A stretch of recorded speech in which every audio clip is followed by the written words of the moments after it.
Maraming tao ang nalilito at iniisip na pareho lang ang gender at sex, ngunit magkaiba ito at parehong mahalagang maunawaan.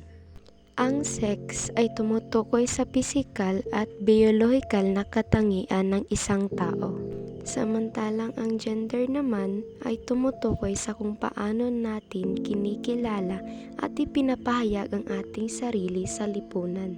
Sa totoong buhay, maraming miyembro ng LGBTQ ang nakakaranas ng diskriminasyon sa paaralan, sa trabaho at maging sa sariling pamilya. May mga pagkakataong hinuhusgahan sila dahil lamang sa kanilang anyo, kilos o kung sino ang kanilang minamahal. Isa sa mga maling paniniwala ay ang ideya na ang pagiging LGBTQ ay pinipili lamang. Gayong ito ay bahagi ng pagkakakilanlan ng isang tao. Ang tamang kaalaman ay nagsasabing ang bawat isa ay may karapatang maging totoo sa sarili at mabuhay ng may dignidad. Nakaranas ka na ba ng diskriminasyon?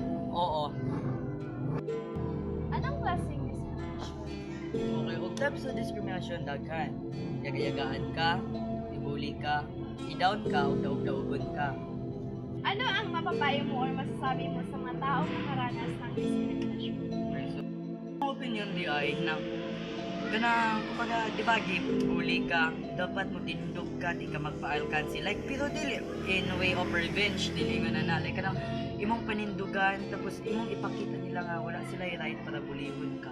Ang paggalang ay nagsisimula sa pakikinig at pagtanggap sa pagkakaiba ng bawat isa.